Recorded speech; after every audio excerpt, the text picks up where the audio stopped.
everyone. Welcome to Rebel Crow Psychic Show Season 2. I'm Athena Silver, your host. I want to thank everybody for coming back and joining us again. We have a lot to catch up on. So meet me right back here and we'll get into it.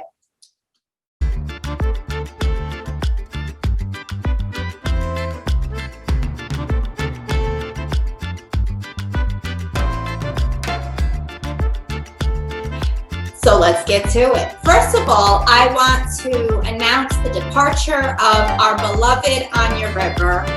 She has been a vital source to the success of the Rebel Crow Psychic Show Season 1. And I really love you, girl. And thank you for so many awesome episodes. You were really going to be missed here. We wish you so much luck and success on your journey and all the great things that are to come for you, but you will always be loved and missed. So we love you. So she's taking a step back, but the show will continue with me.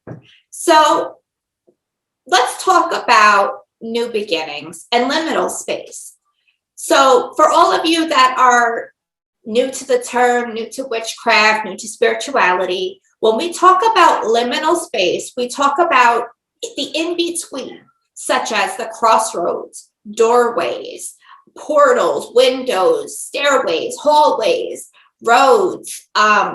These are all places that are in between. We can even count some of ourselves as in between because some of us are very pulled with the divine and also here on earth. So we are liminal space portals ourselves.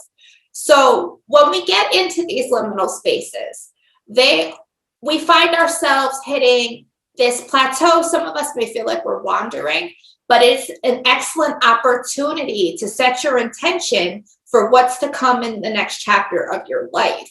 So just like Rebel Crow has been in a liminal space, we're going to talk about the new beginnings that can be birthed from this space. This is a great time for divination. This is a great time to have a reading, to sit down and talk to somebody in a spiritual way, such as a heart-strengthening conversation, or really to chart what comes next for you. So whenever you feel like you're kind of wandering in life, you kind of hit, a brick wall, so to speak, with your spiritual path, you need to readjust. You need to take a second to pivot and figure out where you want to go next. This is that liminal space there. So when we talk about readings, we talk about readings that have to do with of a spiritual nature, more of a deeper type of dive into spiritual readings. So this is not your run-of-the-mill, dial a psychic kind of reading, because you're not going to get the depth, the clarity that's needed to be able to plot your way forward. But even if you were to sit and pull a couple of cards for yourself, you can learn a lot about that liminal space and about that new beginning and what really needs to come next for your life.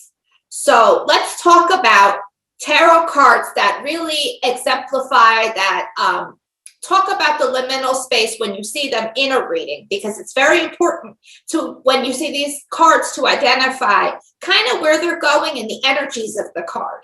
So we all know my favorite card, the Death card.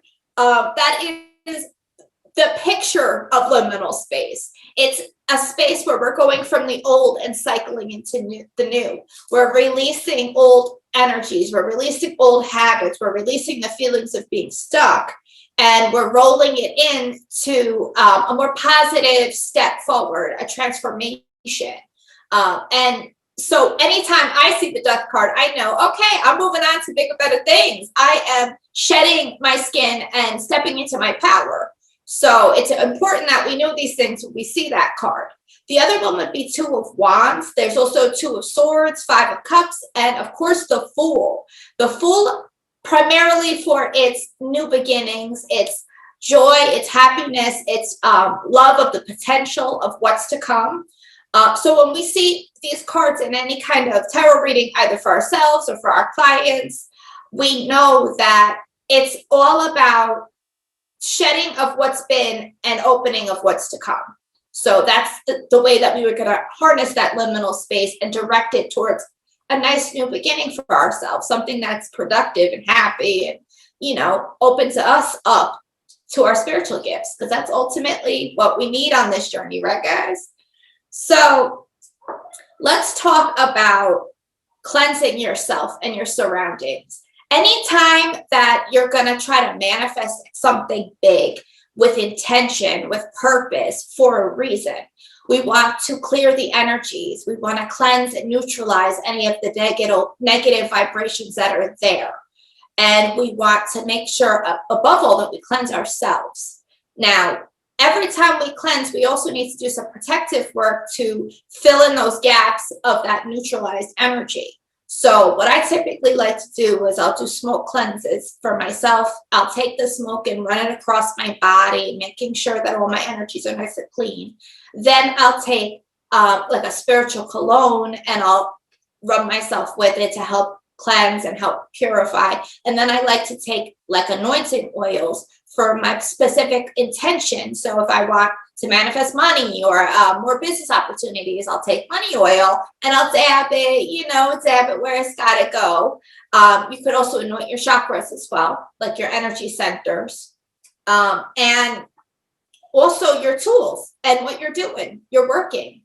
Now, it's always important to get rid of those bad vibrations, because they can then cross energies and cause problems and infect the nice beginning that you're trying to manifest. So we want to make sure that doesn't happen, because nobody got time for that. So the next point I'm going to get to is boundaries. We've got to reestablish boundaries that we had and that we have in the future. Now, there are some boundaries we may have put up in the past that are actually fencing us in and keeping us stuck in this old chapter that we've been in. Now, we want to harness that liminal space, that in between, to put in new proper boundaries that promote growth, that promote self-identification, self-love, and resiliency. We want to fence out the things we don't have time for, the things that we don't want to bother with, the things that are holding us back. So, and especially people, those toxic guys got to go. We don't have time for them anymore. You know what I mean? If they're toxic, they are slowing you down and keeping you from being happy. So they got to go. You know who you are, people. So as we do and reestablish these boundaries, a good tool to use throughout this whole process is really journaling and writing it down and meditating on what you're writing, what you're experiencing. Now, a lot of times before I really set course on a new path, I like to sit in meditation. I like to ask questions, like big questions, like what do I need to fulfill to be happy in this new cycle? What do I need to get rid of that's slowing me down? What trait do I need to harness for success? Is that resiliency? Is it strength? Is it compassion? Is it compromise? So there's ways to bring about what you want on an emotional level through this planning and this meditating, because there are times where you may be meditating, you may be trying to manifest something, and it's not quite right. When you're sitting in that meditation, and asking these questions, is this right for me? Am I going to be happy with this? You're intuitively going to know your answers and pick up on answers and messages that the spirits may have, which is why journaling is so important. You write it down, you read it back, you dissect it, you sit with it, marinate. You know what I mean? Like, that's how you come to the spiritual growth that you're looking for and that we're all looking for. But meditation and journaling, they go hand in hand. They are a very, very powerful spiritual tool in any way that you employ it. So it's not even that we're just going to employ it in one way. We're going to employ it in many different ways throughout our journey. So, and it's a nice way to collect data of what you've been through in the past, other messages that have come to you.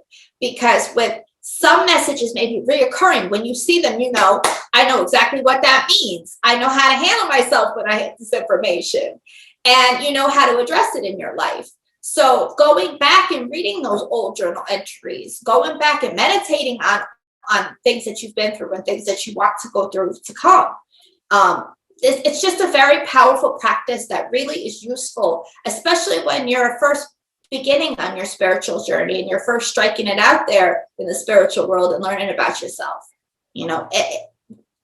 I always tell people it's not always about the destination in life. It's about the journey to get there. What did I learn? Who was I before and who am I now? There's a lot of power in realizing how much you've grown. And you need to celebrate it too, because it motivates you to go further and achieve more and think bigger and more creatively. And that's how we find purpose. And that's how we find peace and happiness. So it's a journey. This is not all stuff that's supposed to come to you all at once. When we're plotting a new beginning, it's not just one new beginning. We will always get to a point where this cycle is no longer needed and we have to begin another new journey. So it's good to know how to plot it out, because our lives are cyclical. So, we come back to these liminal spaces time after time, and we can use them as a portal for bringing in really big, much needed change in our lives. So now I get to my next point. For all my witches who want to get their hands dirty, let me just tell you, do your divination work first. Pull your cards, ask your questions, see what's going to come up before you do that spell work. But if you get the green light from your cards, from your spirits, they're telling you to go for it, break out those candles, break out those herbs, break out those petitions and start writing. It's whatever your spin is with your spell work. We all have our own craft. We all celebrate it in our own unique ways. And that's where we flourish. I could tell you step by step how to do a candle and how to do a jar and all that, but it might not be as powerful as it is if you were to work with your spirits to create something custom that's going to support what you're looking for and the type of manifestation and future and path that you're looking for. So it's very important that you do some of this work yourself. Work closely with your spirits, because they're here to guide you through your life. We all have our own different purposes. You know how it is. But make sure that you do your divination work first. Don't just jump into spell work, because it's always better to know what you're going into, what your spirits are helping you with, what they're going to approve, what they're going to tell you no on. It's always good to know, even if you're just pulling 3 or 4 cards. It's important to know what you're getting yourself into. These are all really simple ways that you can harness the energies to manifest a nice new beginning from your liminal space. But really, I love to know what you guys do. So make sure that you comment and follow and interact with this, because we want to build a community that's going to help each other grow and learn. We have a new schedule for Rebel Crow Psychic Show going forward. And I want to get into what type of stuff I'm trying to manifest for Rebel Crow Psychic Show, because I'm also in a liminal space myself, with Anya moving on and going to take care of different side of her life. I'm here and I've got to plot forth my liminal space into a new beginning. So let me share with you what I got cooked up. What you can expect from the Rebel Crow Psychic Show going forward. Instead of every Thursday, we're going to be releasing every other Thursday. So it's bi-weekly now. So we're going to, we'll have an episode skip a week, then another episode skip a week. So I'm planning to have a bunch of new guests on. I'm planning to have authors and people in the community, different type of spiritual topics, and above all, the same Rebel Crow that you know and love. We'll be recovering some of the other topics that we've gone through in season 1, maybe do another update and a twist on it and add to it. But it's gonna be a really fun start for season 2. So make sure you guys come back. We're every other week on YouTube and all podcasting platforms. You can always find us at therebelcrowpsychicshow.com. I'm Athena Silver, your host. I'm a professional psychic medium, a bruja, an intuitive healer, and a pagan minister. I do all different sorts of private readings, spiritual services. They're all on my website, readingswithathenasilver.com. Make sure you follow me on social media. My Instagram is at athena.silver. My TikTok is at athena_silver. And on Facebook, I'm at Readings with Athena Silver. So if anybody wants to reach out for me for a reading, check out my website. That's the best way to get a hold of me. So anyway, I hope you enjoyed the debut of season 2. I've got a really cool guest interview coming up next week with the wonderful Erica Buenaflor. She's coming back for her new book, all about animal spirit guides and how to work with them. It has been a fantastic book. I got an advance copy, holla. And it's going to be a great interview. So come back with us, not next week, but the week after on Thursday. We'll see you guys then.